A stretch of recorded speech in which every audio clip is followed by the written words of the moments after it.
Good afternoon. My question is to Mrs. Dang. That just you were talking about the vocationalization of the people who are Divyang. So basically, once we are talking in those terms, and nowadays in new education policy, the stress is upon the pre-vocational education as well as the vocational education. They have segregated into three parts. So basically, the children who are living in the remote part of this nation, and they don't have the access of the skill universities or the so-called vocational experts. So do we have any idea to start a dedicated channel or the digital medium to sensitize and make aware the people that such children can be included through the vocationalization as per their interest? And do the government of India or do any government has such initiative in future? Thank you. So I think it's being done through the NGOs and through the vocational rehabilitation councils, but it again means filtering down. So for example, SCPWD was earlier working on the PMKVY scheme, right? And then we are dependent on the department to give numbers and et cetera, et cetera, et cetera. So actually we've now started going to all the state governments. And we are saying, look, let there be X amount coming from the government, which we have to do, but we can't hold back for that. So if it means going to corporates, if it means going to state governments, and some state governments have actually been much more receptive, but I think the pre-vocational, it became very important because kids are not in school.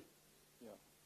So they were coming out at age 16 and 18, and that's why I actually want kids to be in school and to opt out, rather than coming in at the age of 15, 16, with lots of gaps which are very hard to fill.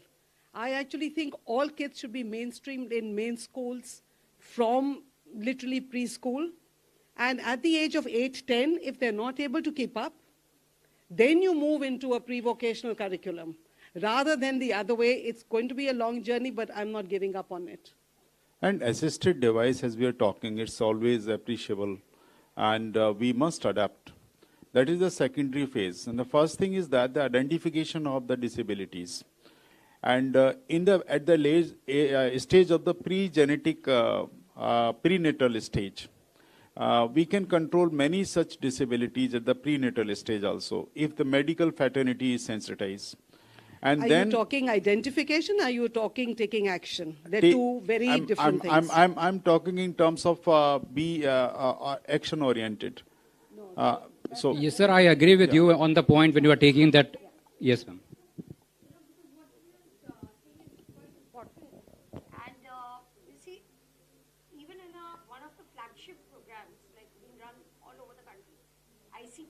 You know, the erstwhile, and which is the Integrated Child Development Services. Now here, the Anganwadis, you know, located all over right to the hamlet level. So the first frontline worker, you know, who's in touch with the family at the time of conception, you know, there are two people. Actually, Asha is now, you know, I mean, later entry, but otherwise Anganwadi used to be. So one of the trainings, you know, which is very, very important for them, which has been getting emphasized and more is, you know, to talk to the parent, to talk to the mother in particular, of course, because in any case, the pregnant lactating mother is going to be in the radar as their target group, you know, as a beneficiary of whatever the nutrition program, you know, or the prenatal, antenatal checkup and getting the maternity benefit under a scheme, you know, through which 6,000 is supposed to be transferred into her account, you know, provided there's some conditionality which talks about these checkups in time and counseling in time. So there I think we have a good opportunity for, you know, not only making, you know, the parents more aware, also the importance of early diagnosis, also the importance of after the diagnosis, what all are available. You know, something like the handbook, which has been released today, is again why I say that amazing and incredible is because, you know, people don't know what all are available. And this actually, cuts across age groups. It does talk about, what's available for an infant, and down to, because otherwise one would have said, why DCPCR is doing this. And that was another thing which was coming into my mind, that, somebody can say that, why not Ministry of so-and-so? But the fact that the child rights part, that, start young, start early, and then the entire life is influenced.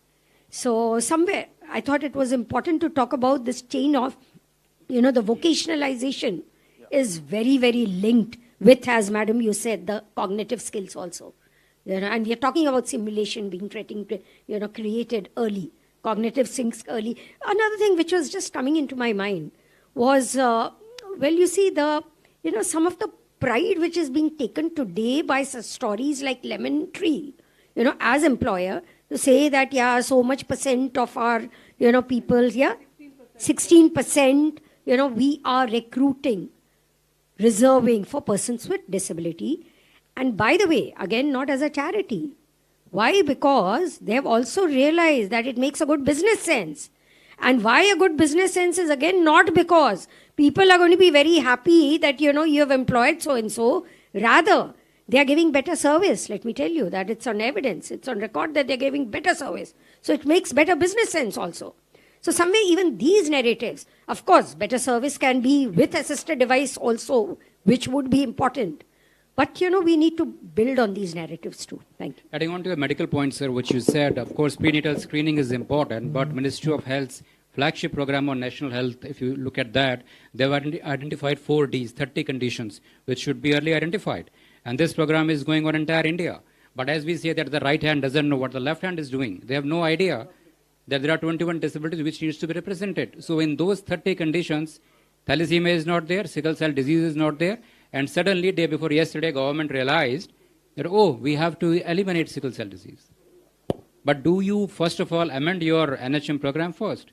So that is why it is important, as earlier the chairperson said, the DCPCR, that of course we will look for a wishful thinking when we don't have to talk about disability. That can only happen, sir, when there is a cross-ministerial debate, just like in this room, where there are representatives from all the stakeholders who are sitting here. Because disability is not only a subject of Ministry of Social Justice, Social Welfare, it involves each and every department and ministry. Thank you, elite panelists. At least we are collaborating and thinking and reflecting on this issue. And thank you, Mr. Anurag, for organizing this thing. Thank you, sir. I also want to say, while we have the other question, there is a lot of tech solutions coming for the early identification, because it's very a manual process. There's a lot of artificial intelligence that's coming in to do early intervention. See, we happen to work with 500 startups, and I have to tell you, you have to believe that this kind of innovation